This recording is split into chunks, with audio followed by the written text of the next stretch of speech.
plus 300 extras.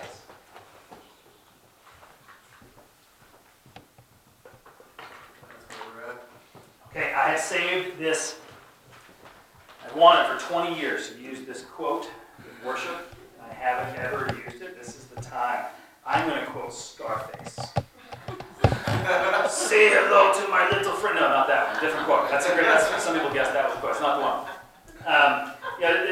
This quote is haunted me, and it's because it's kind of normal, even if it's gangster, but it's broken and it's biblical. It's all of that. Solomon and Tony Montana have something really in common. First, you get the money, and then when you have the money, you get the power, and then when you have the power, you get the women. Yeah, that's Solomon.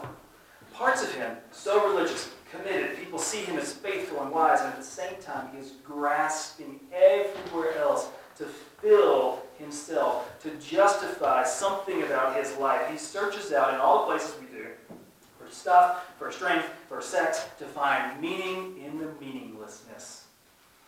Whether it's a king or a gangster, when it's them, it looks extravagant, it looks elegant, and people celebrate your eccentricities, and they forgive whatever you break. Starstruck by celebrities, not new, that was always a problem then. But most of us are normal people. I don't think we have any kings in here. Not many gangsters, just a few. But normal people like us, we get caught up in the values of culture. We get caught up in the things that seem to make a difference, that the world tells us makes a difference, but they don't. We are all Solomon. We are all Tony Montana, grasping for some point of life. For me, just like him, it was money. When I was young, it was money. I didn't have it, so if I got it, I mattered then. But that didn't work. So then I decided it would be achievement. If I outdid other people, if I outworked them, if I outsmarted them, if I made my place in the world, then I would matter. No, it didn't work either. So maybe it was other people who I spent time with or who I dated. They would reflect on me.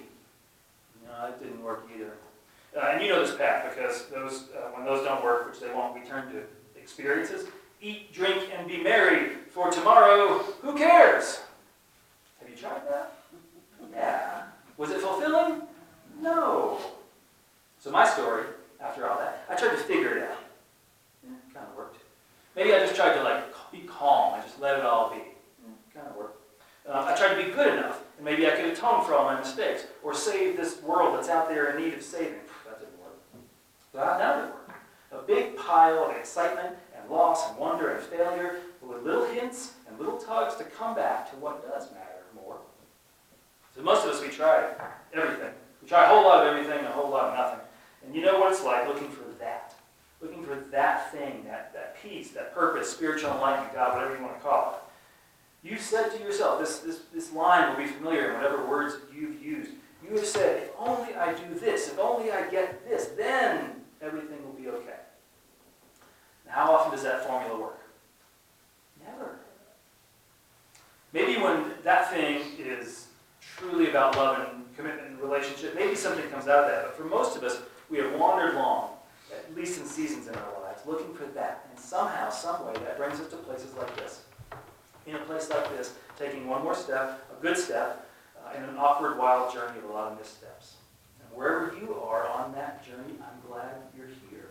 I hope you can find a little light here. I hope you can share a little light here. I hope that you can remember what it was that stopped you from chasing after this and chasing after that, for those empty dreams, and what bubbled up in you towards something holy and substantial and alive.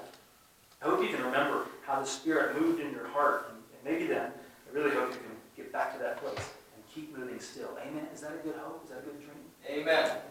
See, Solomon, what he's listening to, and what we all do so often, and I think he learned it from his dad, whether David meant teaching this or whether we just pick things up from our parents that they don't mean to teach, but we pick them up anyway. Solomon listens to the world that says, be rich, be powerful, take what you want. The point of life is to win. And if you win enough, all the rest will take care of itself. But the Spirit has a different song. She sings to grow deeper in your heart, to grow closer in community, to care for the world. The Spirit says, if you happen to have power in any way, use it to promote a better world. Use it for justice and peace. She says if you love enough, all the rest will work itself out. Now, Solomon used slave labor. He established military bases. He made tons of money. He became an arms dealer. And with money comes power. And with power, you can get away with anything. And when you have everything, meaning's got to be in there somewhere. But no. So often we act that way. All of us, when we stop and consider the wrong places we've searched in, we know we're wise enough to know that real fulfillment comes more from what we give than from what we get. That's obvious, whether you believe in God or not. And that giving can come in 1,000 different ways. Through our jobs, through our family, through what we spend our time on, and, what's Hansen going to mention next? What we spend our money on. It can even come from what we spend our money on.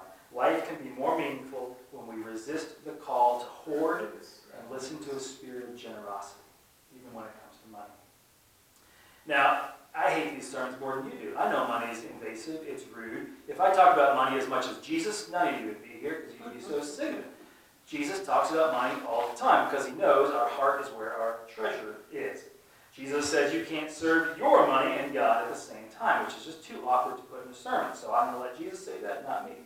But whether you agree with Jesus about anything, believe in God, if you have any hope of spirituality doing anything in your life, let's bring up science. Science is clear. Science is clear that there is almost no correlation between wealth and happiness once you get your basic needs met.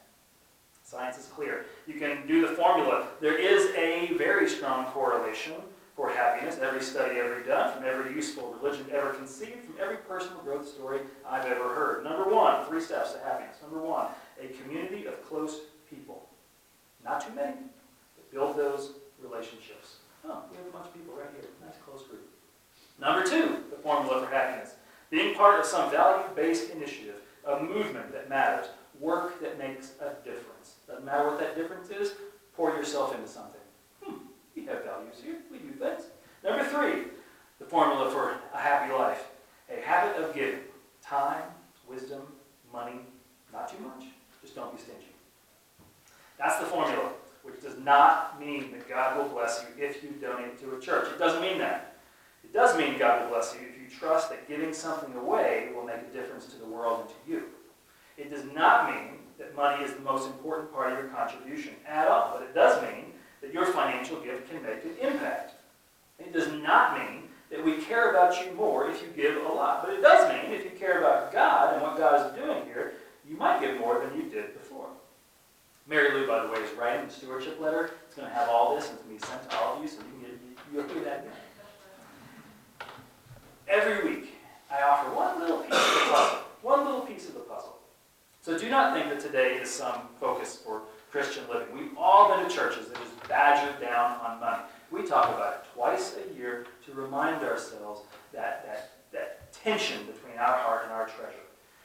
Your wholeness with God, that is the focus of this community.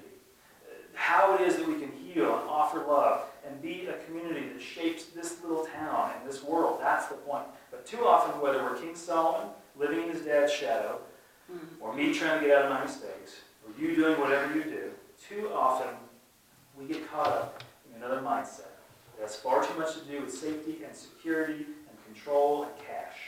And when we can step out of that as a means and an end of spiritual growth, I pray that that offers you places to be and to serve and to give and to love and to trust and to grow and of lives that matter.